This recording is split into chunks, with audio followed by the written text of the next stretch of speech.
Good morning, good afternoon, and good evening, everyone, and welcome to How to Navigate Venture Capital for First-Time Founders. My name is Michelle Eisenberg, and I am a program assistant at the NASDAQ Entrepreneurial Center. And for those of you who may not know, the NASDAQ Center is a nonprofit that is building a better path for entrepreneurs worldwide by improving inclusion, access, and knowledge in entrepreneurship. So as you will see in the chat in a moment, the NASDAQ Center provides programs, resources, and exceptional mentorship to entrepreneurs across all races, industries, and geographies. Check out those links and resources in the chat. And a couple of housekeeping items before we get started. Firstly, let us know where you are dialing in from in the chat. Secondly, we're going to open up for live Q&A at the end of the event. So please submit your questions for us in the Q&A function at the bottom of your screen throughout the presentation, and we will try our best to get to them all. Awesome. We got people from Dallas, Toronto, New York City, Atlanta, Hawaii, Seattle, Montreal, Richmond, Virginia, UK. Welcome, everyone. That's awesome.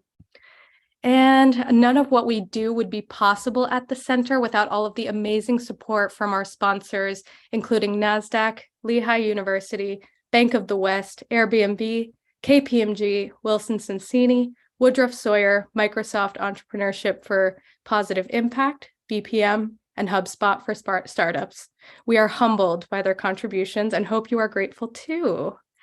All right, so before we get started, I'm going to launch a quick poll to step back and just take a temperature gauge on how everyone's feeling today. And we use this information to guide the wellness programs we provide for our global community of entrepreneurs. So I'm going to launch that poll. How are you feeling? Fearful, anxious, surviving, and optimistic? Give everyone a moment to submit their responses. Thank you for participating. All right, I'm going to go ahead and end that poll and share the results. So looks like optimism is in the lead, but we still got some survival and anxious feelings. So hopefully some of what we talk about today will address that. All right, so I'm going to stop sharing those results. And without any further delay, please join me in giving a warm welcome to our special guest, Dr. Chitra Anand. She is an advisor to high-growth tech startups, author, and professor. Dr. Anand, thank you so much for joining us today. So grateful to have you here. Thank you, and good evening, good morning to everybody around who's logged in. I'm grateful that you're all here, and we'll hope to continue down the road of optimism and hopefully be able to skew the poll a little bit more towards that after the end of this. So welcome and thanks for having me. Awesome. Well, let's jump right in. Can you start by briefly just walking us through your business journey and how it led you to work in venture capital? Sure.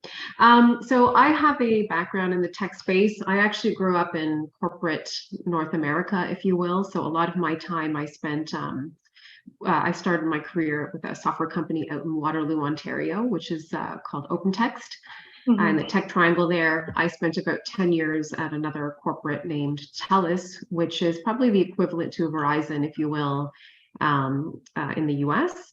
But really that organization transformed from a traditional telco to an integrated communications provider, as we know today, through a lot of mergers and acquisitions. So it in fact is viewed as a tech company. And then from there, I was headhunted to go over to Microsoft. During my career trajectory at Microsoft, I was headhunted to go there to help lead their transformation from a software company to what we know today as mobile and cloud. And during that time, I started to do a PhD, a part-time PhD. There's a handful of schools that allow you or require or enable you to do it part-time. And so I did it in the UK in Leeds, Bradford. Took me about a decade to complete, but that's okay. And during that time, and as I was doing my research, I have this love my PhD is in intrapreneurship, so how to act like an entrepreneur inside these larger conglomerates, if you will. Wow. But during that time, Michelle, I've always also sort of been an entrepreneur. So as I was doing my research and I was interviewing some small, medium business owners and kind of comparing and contrasting data points, I started to take on my own advisory. So I left Microsoft at the time, and I took on probably a handful of clients that were going through a growth spurt. So not necessarily just a startup, but really transitioning into a growth. And so I took those on, and then from there, I dipped my feet in the VC world, spent some time there, and then spent some time with an investment bank. So really crossed paths quite frequently with a lot of small companies that were trying to raise capital, whether they were at the seed stage or actually in the growth stage, and started to develop a love for innovation. I mean, that's really what we're trying to do as entrepreneurs, is we're in this innovation economy and we're trying to create value in some form or rather, whether it's products or services. Yeah, I love that. So you really have perspectives from multiple angles in terms of the viewpoints that you can bring to this conversation when it comes to venture capital. So I'm really excited to hear what you have to say, like, and how those different perspectives might kind of conflict with each other. And yeah, so I guess let's kind of talk about what venture capital actually is for a moment. And you know, despite how difficult it is to really close a deal today, startups are still seeking this out as an option for financing. So why are they seeking out venture capital over other options? Well, I think it's important to take a few steps back on exactly what you just said, Michelle, on sort of defining what venture capital is. And sometimes we hear venture capital and private equity, and sometimes those terms are used interchangeably. Right.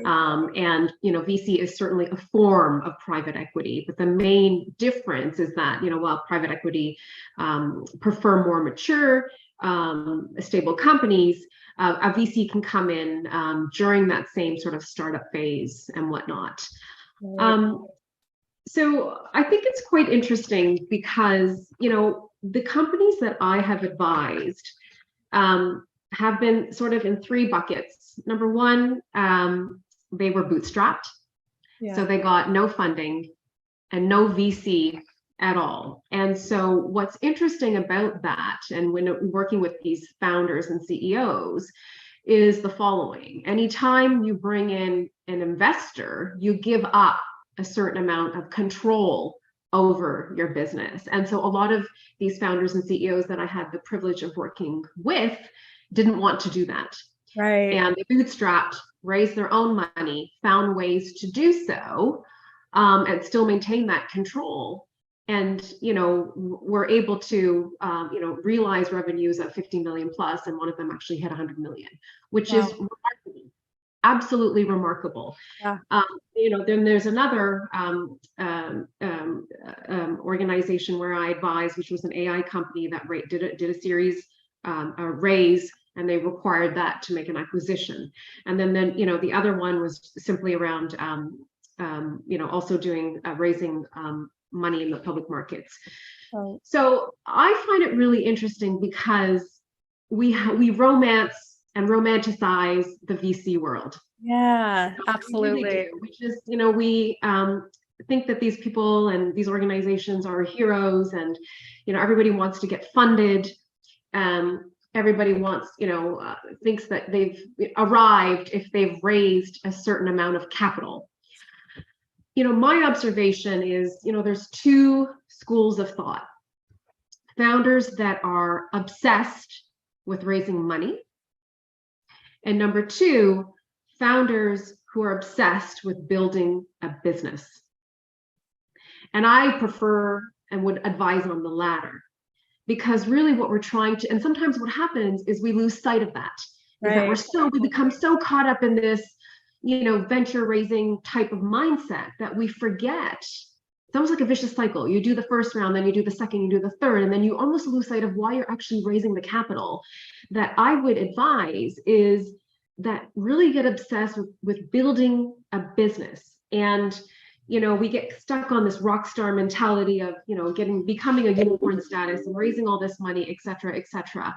And so I would advise on the latter, and really work with people and organizations that can provide you with the right guidance, and who have built a business so they can help you through that trajectory. And this is more of a long-term partners, because when you think about VC money, it's really the injection of cash, which is going to accelerate the growth of your business. So the question then becomes is, a very, very basic question, and that is, are you ready for the cash? Number one. Mm-hmm. And number two, when you do obtain that funding, do you know how you're going to actually spend the money? So how is that actually going to be dispersed within your organization? Right. I think that's a really important point, that like the investment from venture capital makes an impact because of the way it's decided to be used. Correct. Not just because the company is now worth more in a way. Correct. And exactly. And so my lessons from working with bootstrap companies versus the VC, the companies that were funded, was what was the use of proceeds going to be used for? Because the most important thing that you need to think about is generating cash, right? There's no substitute than generating cash from revenue, right? Mm-hmm. And so you need to sort of take that perspective with you as you're thinking about, raising, building your business, and at what point do you need, and I would even almost beg the question and really to force yourself to think about what and how do you need that money for whatever organization and company that you're the founder of. Yeah. I love that. Awesome. So kind of looking at the investor perspective, you've experienced these deals from that side. So could you provide any insight into the way venture capital investors focus their attention or make decisions? Yeah, it's a great question. I think most venture capitalists, even if you just look at the industry as a whole, is all about growth, right? So you need to look at the growth trajectory of your company. What do investors care about? They care about product market fit, which we all know about. They care about revenue today and projected revenue. They want to look at proof of concept. But most importantly is that this is a human game. We are in the business of people. And when you see people getting funded, really what they're doing also is looking at the people that they're funding. So what's really quite interesting, it's a really quite interesting observation, and I'll tell you why, is sometimes founders may not have the experience of building a company or running a company, but they have the potential to do so. So they also want to look at your team. Who are the people that you've surrounded yourself with? They want to know that you have a open growth mindset. And what do I mean by that is that if you have feedback, or are you coachable? Can you learn? Are you willing to make changes and iterate along the way? Or are you fixed, right? So this is going to be a true partnership where it's push and pull. And are you able to do that with focused on the outcome? And the outcome is to build an incredible business, right? So can you do that? And do you have the right people around you that can support that growth? I think that's so important. Just thinking about how it's more than just a transaction, and it's really the beginning of a relationship that will hopefully lead to growth. But there's so many different levels that are so important to consider. So I love everything that you brought up. And then I guess kind of to your point, because it is more of a relationship, not every VC is necessarily going to be the best fit for your company. So Mhm. how does a founder learn more about VCs to determine whether their focus will align with your business? It's a really good question. And I've been thinking about that a lot lately, Michelle. And here's my point of view. And this is just my point of view. So the market is saturated with VCs. Like it's almost like a modern business, right? This is the modern world. If you go back decades ago, this industry didn't really exist. Okay. Yeah. So this is a modern business. And once upon a time, if you go back, it was really the VCs. It was almost like this unhealthy power dynamic. And take this is my point of view, where VCs are they're writing checks, and the entrepreneur is in the is not in the power seat. But I really believe that the entrepreneurs are in the power seat. Why? Because there's lots of options. So as much as you're looking at they're interviewing you, you're interviewing them. That there's kind of this reverse takeover in terms of who has the power, because at the end of the day, everybody's looking for a great deal, right? Everybody's looking for the next amazing new idea, the next new invention, the next incredible team, et cetera, right? Because our entire economy is made up of small businesses, right? This is the world economy that we live in. Right. So how do you know about that? I mean, you need to do your research. You want to look at industry alignment. You want to look at backgrounds on the people that work in the firms. Do your research. Somebody in the chat said, look at the other portfolio companies that they've worked for, interview them, and really sit down and spend the time with them to really understand about their leadership style, etc. And to your point earlier, you said something really interesting. It's not a transaction. My view is that it's so much more than money. It's so much more than capital. You want people that are going to, the reason why VCs are attractive to founders is because they're really looking for guidance. We don't necessarily have all the answers. We're going to make mistakes, which is okay. That's part of the journey. That's part of the process. But you want to be with people who are going to help guide you, navigate you, have access to a network that really help, whether it's sales, marketing, finance, etc. You want people at the table that can help guide and build your businesses. And so that diligence and that research, and by talking to people and by interviewing people, getting background information on them, etc., is absolutely critical.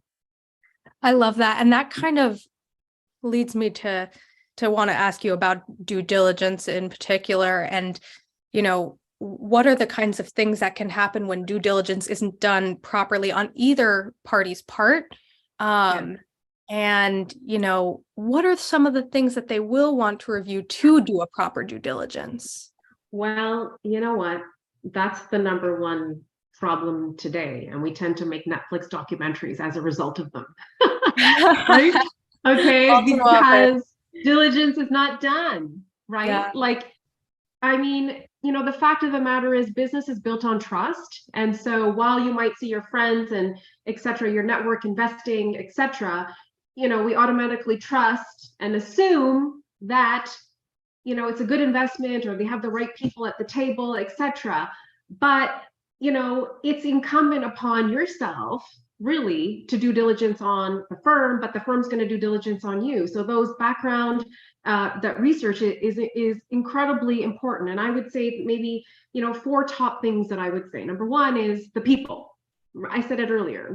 This is all about people. This is all about your team. This is about, the first thing they look is, who do you have on your team that's going to build this business, and why is this business going to be successful? How are these people going to help scale and make sure that it's a success? So you want to look at the management teams, the background on them. I talked about it earlier. Are they malleable? Are they flexible? Can they learn? Or are they fixed? Nobody wants to work with somebody who thinks that they have all the answers, because that's just not the way the world works, and that's just not how Totally. business works. Yeah. Are you coachable? Is there a willingness to listen and learn and grow, etc.? Right? Financials, of course. I mean, the past, the present, and the future. What are your projections? Are they realistic? What are the predictors of the future? Do you have forecasts? Are you making educated and practical predictions? Do you have debt, etc.? Have you built up performance? All that, they look at your product, they look at the market. Is the market, is it a viable market? What's the size? Do you have patents? Do you have IPs? Do you need that for what you're actually bringing to market? And then lastly, I would say around equity structure, right? Like, so how is that, are there multiple owners within your businesses, etc.? So, and you need to back that with verifiable documentation that are legitimate around the company's value and the ability to grow. So that's what I would say. I love that. Those are all really, really important points. And I think a lot of things that you touched on, a lot of very specific details that I think wouldn't necessarily come to mind automatically. So thank you. And you also touched a bit on, valuation, and, there's not really one method that can be relied upon for all VC deals. So what are some key factors that go into determining valuation, and do founders have control over any of these factors? Well, it's probably one of the most ambiguous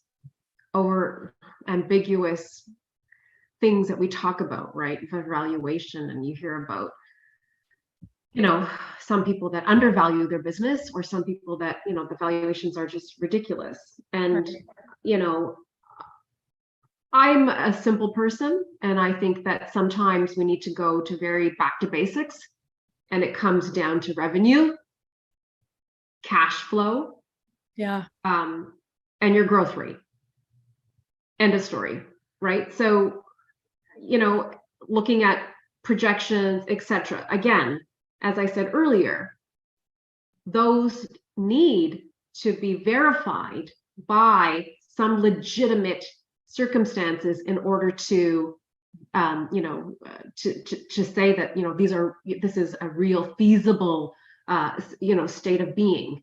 But I would say, it's really about going back to basics: revenue, cash flow, growth rate, projected revenue, right? So that's what I would say. Yeah, I love it. Honestly, keeping it simple, and it really Absolutely speaks more as, such a small value, but it speaks a ton to the value of the company. So it's important. Yeah, I mean, typically what happens also in market, which we see, is that people do comparable company analysis, right? Yeah. So they'll go looked at similar companies based on scale of other comparable early stage companies, be it product market or product size or location, and you can go to lots of different sources such as PitchBook or Crunchbase or other VC reports. And then, also companies tend to look at, and this is where you see, the inflated valuations, around market opportunity. So a lot of people think that the opportunity might be greater than it actually is. Yeah. But again, go back to verifiable documentation. Like, I'm a big data person, so I'm like, show me the facts before you can start talking about these massive ideologies, if you will, around how we actually put values to companies. I love that. And I want to get into pitch in a moment, because you're really like a pitch connoisseur, but I want to just ask a quick question that kind of has to do with that. Like, what do you think is the best way to go about presenting that kind of information during a pitch? Which kind of information? The valuation? The kind of information about valuation. Yeah. So like, just, saying it in a way that communicates the value, but doesn't bore them to tears in a kind of way. Yeah. Okay. I will speak to that in a second through the pitch document. Okay. So let's talk about pitch. Yeah. So let's talk about pitch. Okay. How important is it to have a strong pitch deck, and really a strong pitch in general? The pitch is everything. The pitch is everything. And I know that people have probably heard that before, but the pitch is everything. So I'm a communicator, I'm a writer, I've written a book, and so I'm a decent writer, I would say. But here's what I've realized as well. And I've sat through many presentations, many pitches. And just as a general observation is that communication as a founder, okay, is extremely undervalued. If you are a founder, you have to be a phenomenal communicator. Communication, the ability to write, speak, present, take, and synthesize information. And that's what a pitch deck is. Now, here's what's even more important is that your pitch is your ability or inability to tell the story. And the story is everything. And that is crucial to starting to build the relationship. And what I've also observed is the sequence through which the pitch is told. So I've sat through multiple pitches where it was all over the map, and I was like, I don't even understand what you're trying to say here. Totally. At all, right? With all due respect,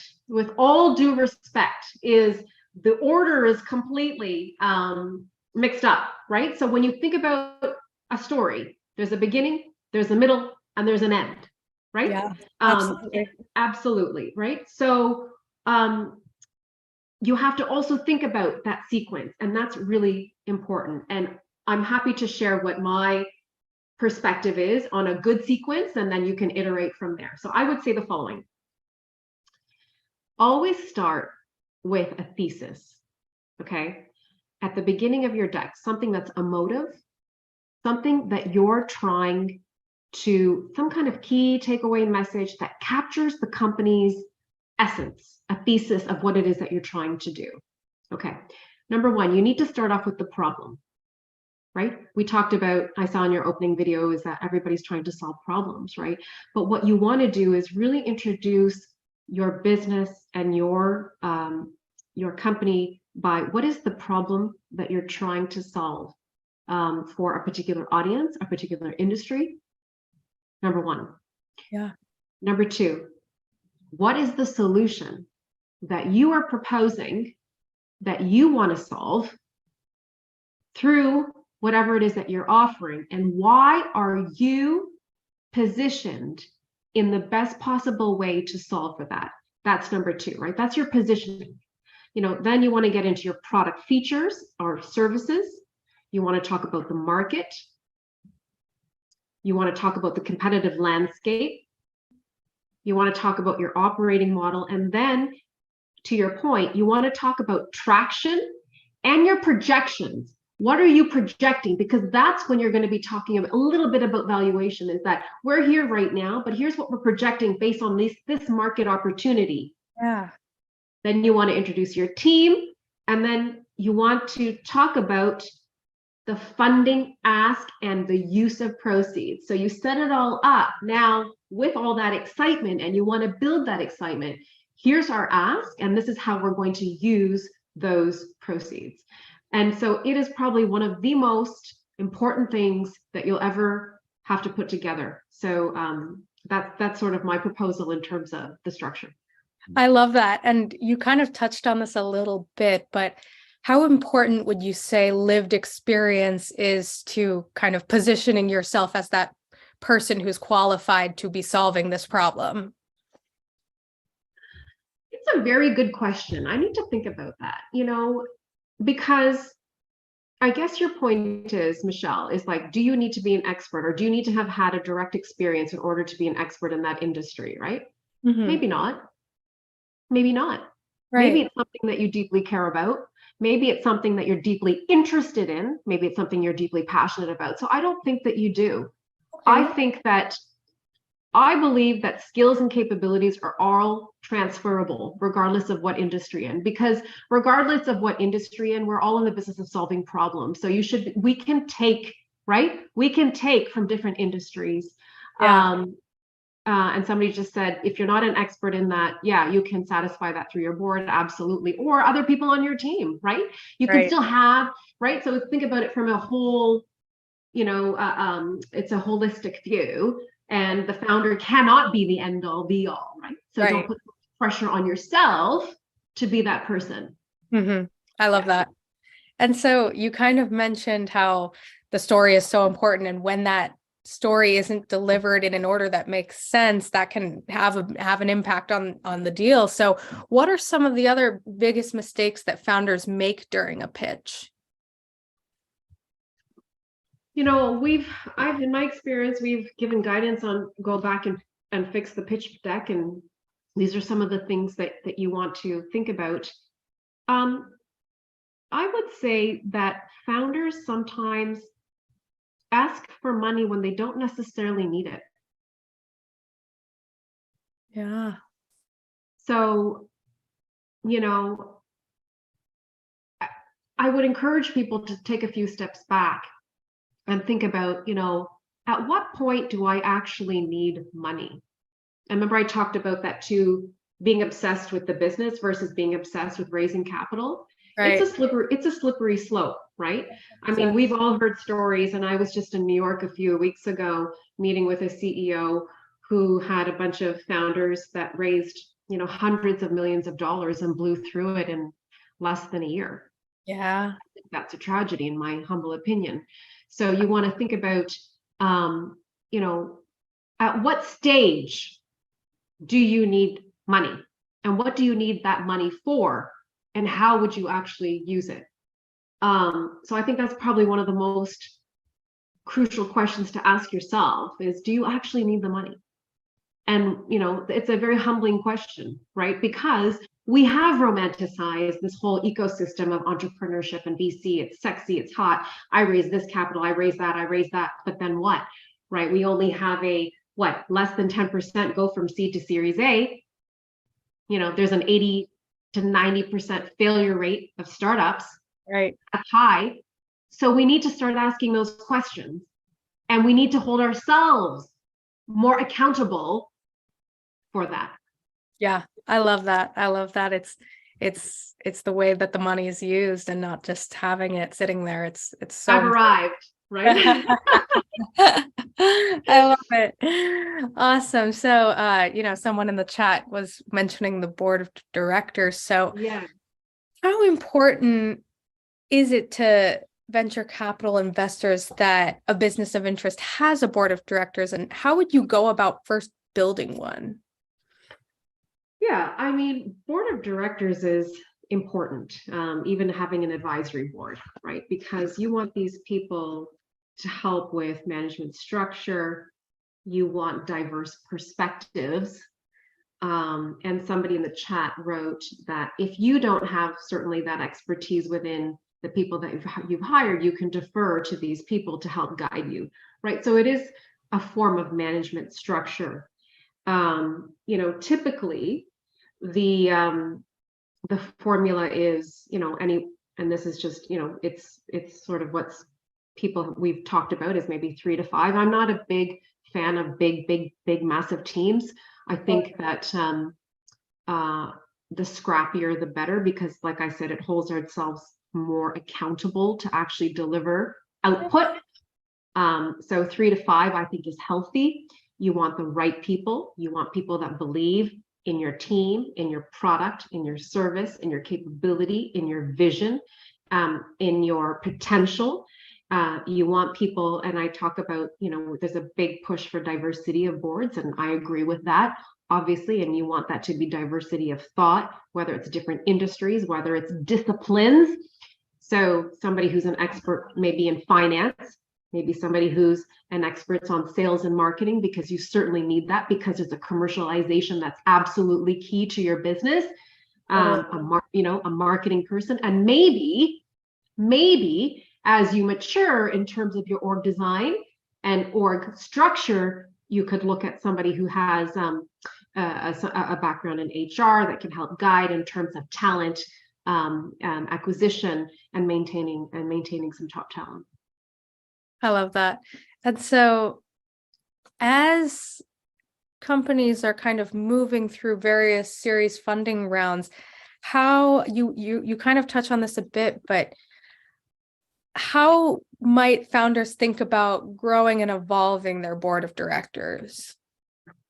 I think that as you grow and evolve your board of directors, you need to look and see at what phase your company's at. So if you're in scaling phase, perhaps you need somebody, like I said, in terms of, scaling doesn't necessarily, it involves people. So, Right. like I said, you might need an HR person to join. So almost match the discipline to where you are in terms of growing. So marketing is absolutely critical. We're not just talking about, having an Instagram page or a Twitter page or LinkedIn and that social, but really like around demand generation. You want to create a bit of an engine in terms of, thoughtware, if you will. Thought leadership is a new sort of wave of marketing generation, where people are in the business of building content as well. You want to be experts in the business that you're in as well. So I would marry it to where you are in terms of where you actually need areas of expertise. I love that. I love that. And I guess kind of returning to pitch a bit. Yes. What are some tips for really capturing the attention of these VC investors and standing out, because they see so many of these deals come through, and how do you really stand out in their eyes?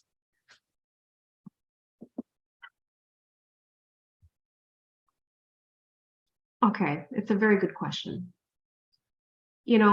Always lead through a problem-solving mindset and lens. Okay, number one, and I can't emphasize that more. I would even say, and as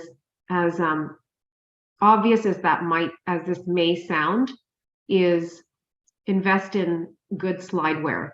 So, we look at, I've seen pitches that are, wasn't very well done in terms of visuals, capturing a story. Like, at the end of the day, we retain imagery and stories more than we retain data.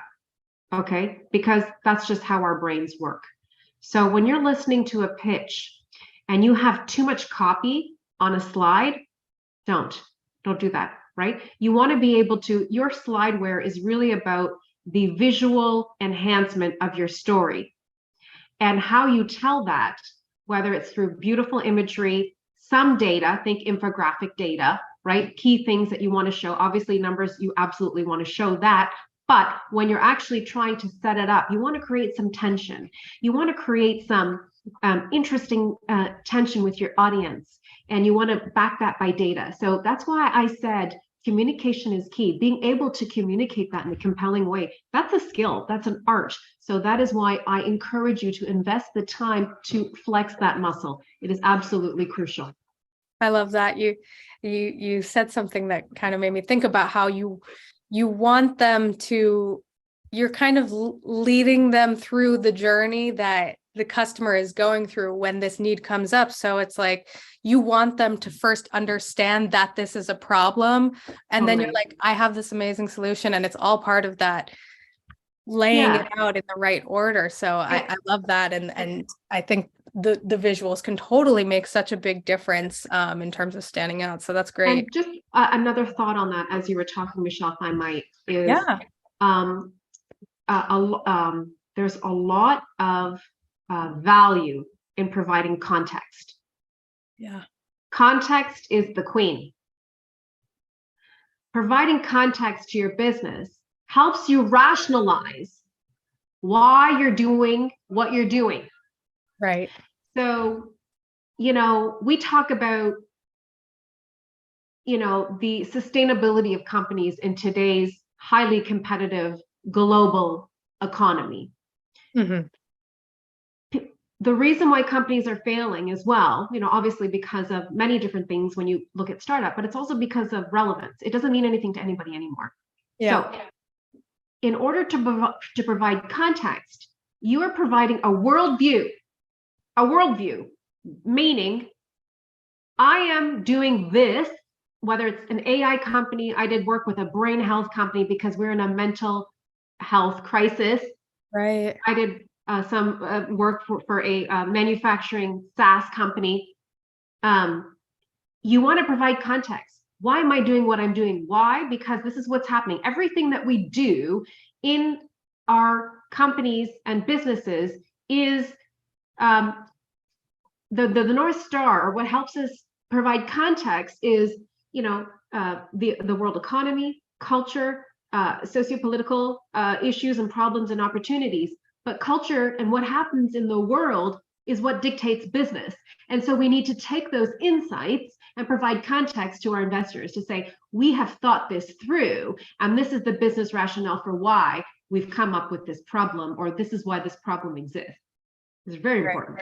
Yeah, I love that. And I think that's such a great way to end it. We're going to move on to Q&A, but this was such an awesome conversation.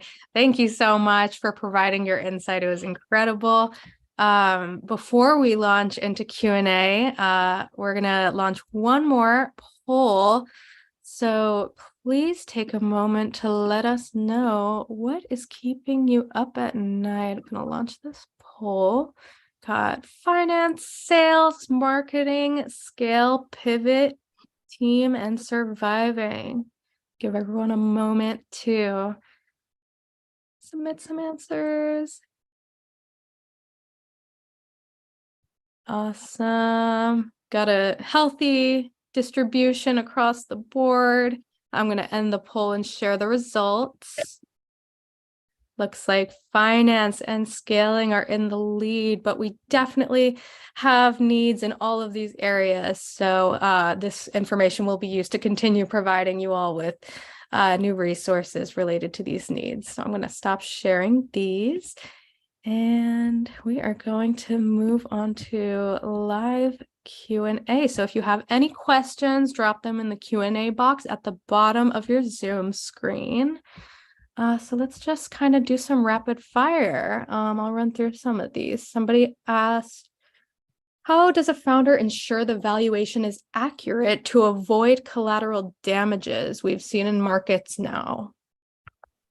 Well, I think it's, like I said earlier, valuation is this very ambiguous term, and it's all very, very subjective.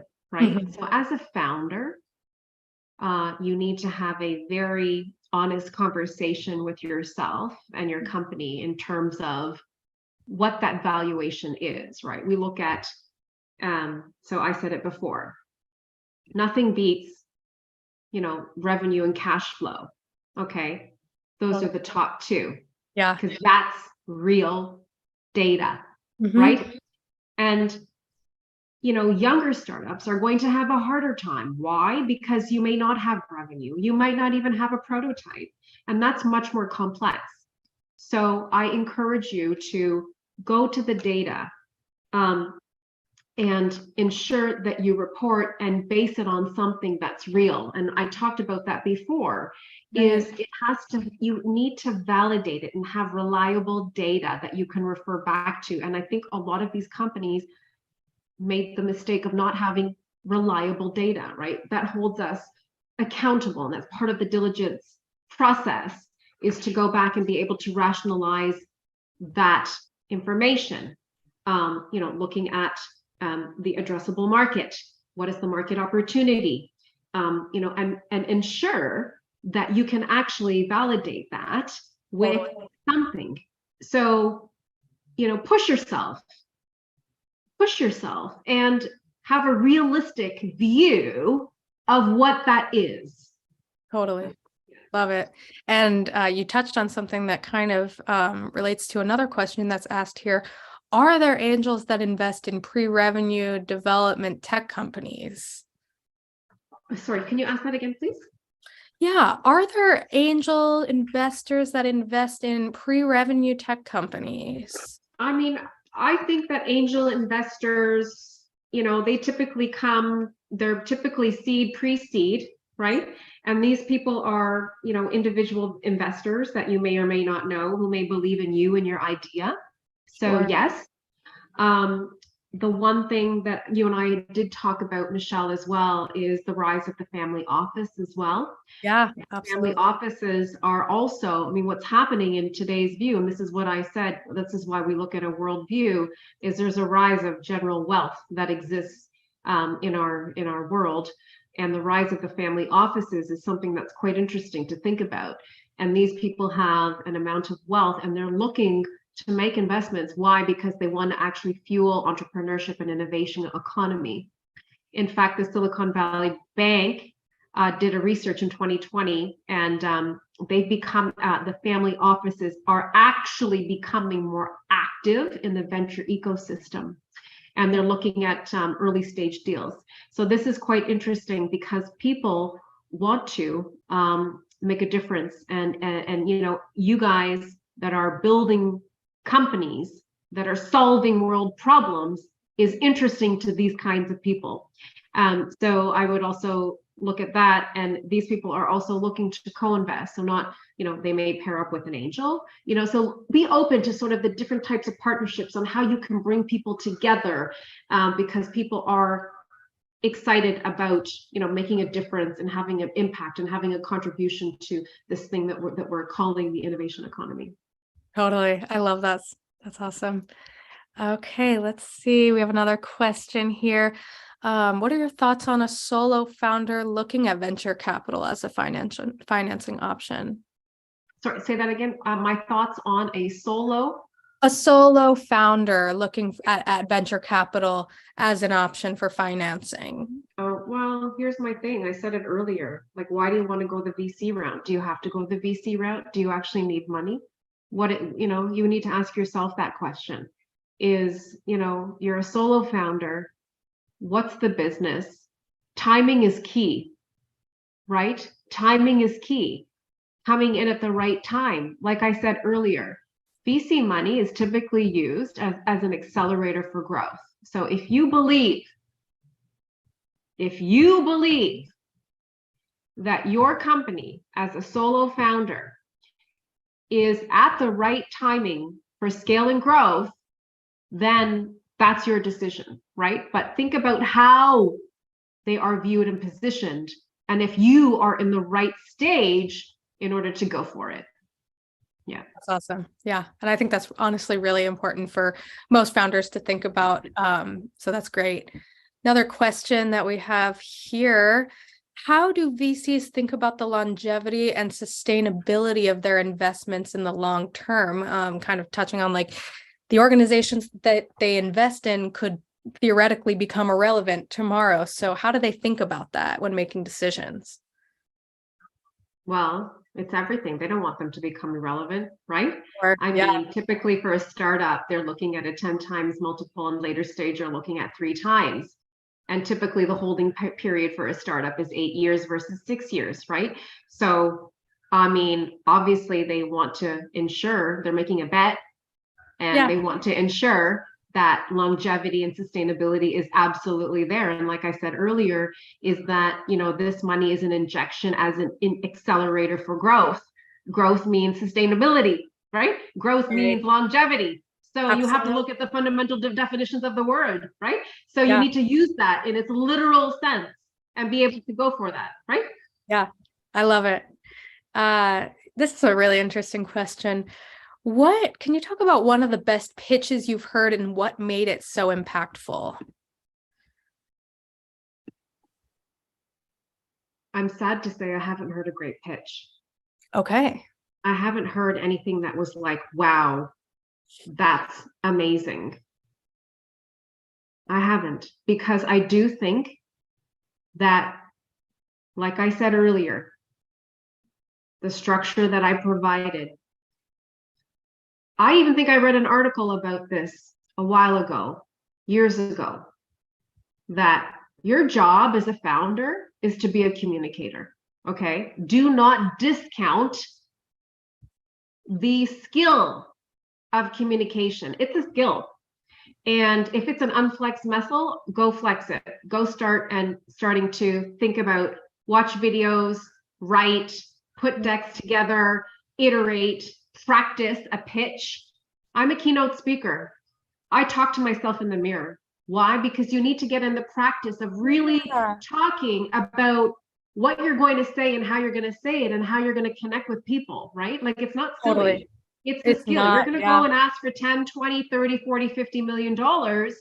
You know, I want to know that you understand. If you can't explain what you're doing and why you're doing it, why am I going to give you money?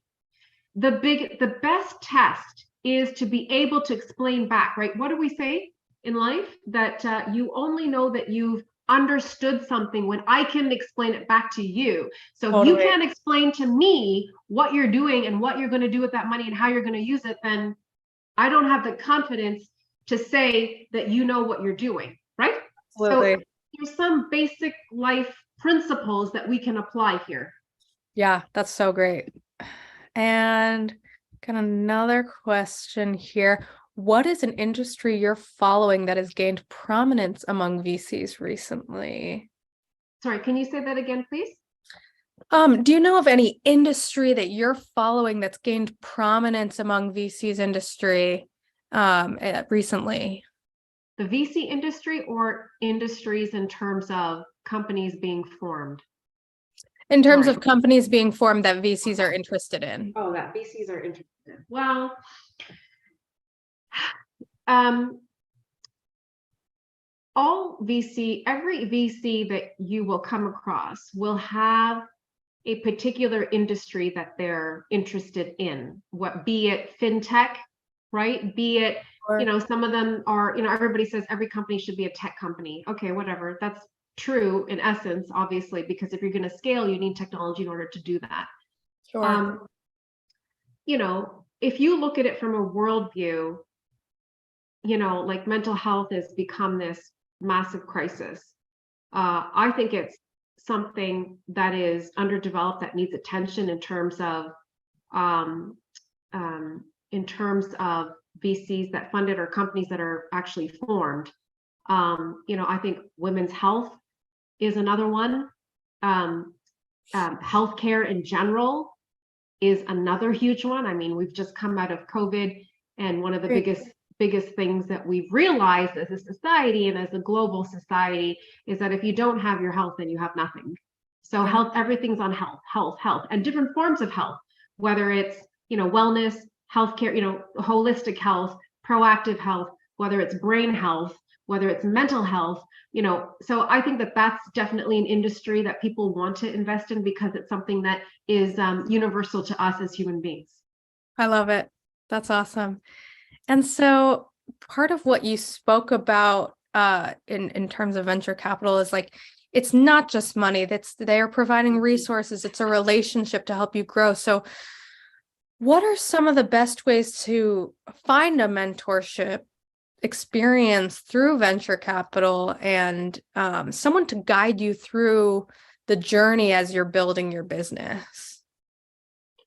Well, honestly, Michelle, I think that the job of a VC and a firm is to provide that mentorship. They're not just writing checks, you Right. know. So remember how I just said that it's not just them interviewing you, you are to interview them, Mm-hmm. because it's not easy to come by a good deal and something that you want to be able to build and scale and grow. Right. So it is a symbiotic relationship. Totally. Okay, so those roles and accountabilities are definitely mutually inclusive. They're not exclusive. And so that's absolutely key. Love it. And then we have another quick question here. Is adding board members a form of kind of, do you have to give up equity in your business when you add board members? Well, that's a good question. I don't believe that I mean, it could be, it depends on how you form the board and how many seats you give at the table, because the last thing that you want to do as a founder is give up control, right? Right. So you need to think about how many people are on that board and whether or not you hold the control still. So just be careful on how you form that. Yeah. Love it. And then I think we have time for one more question. What are some considerations for connecting with a family office as financing option that's kind of, as an alternative instead of VC. What would Yeah, you say to that? I think that's very interesting, right? It's very interesting. So do the research, find the family offices that are interesting. I will have, like, I don't know if there's a resource, Michelle, but you and I can take that offline in terms of finding where we could find, there must be lists, etc., because Sure. it's something that's evolving, and Yeah. it's called the rise of the family office, which I think, is quite interesting. So we can take that offline, I think, and maybe find a resource that Yeah. we can share with your ecosystem on how to find the right family office. Absolutely. That sounds awesome.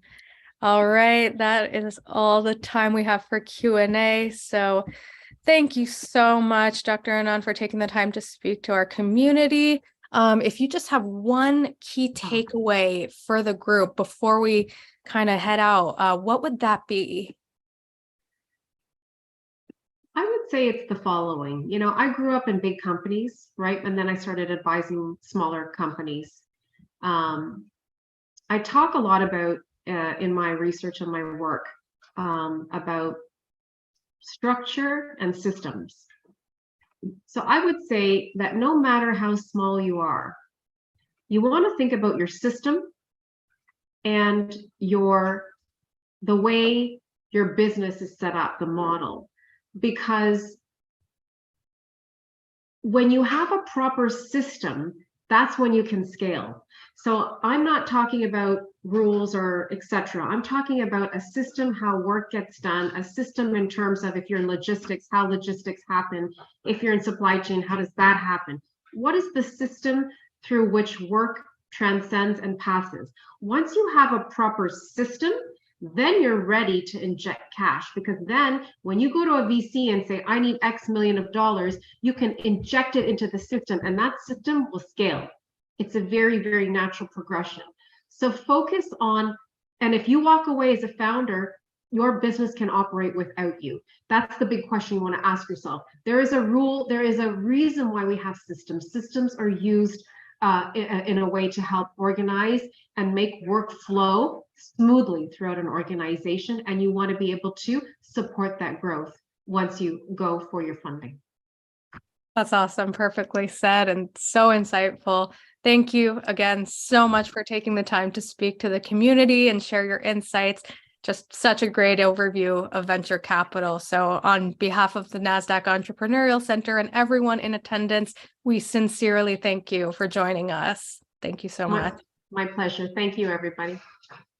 Awesome. And we would love for you all to join us for our upcoming webinars. You can view the upcoming events by using the link that's in the chat. Thank you all so much for joining us today. We look forward to welcoming you back online with us soon.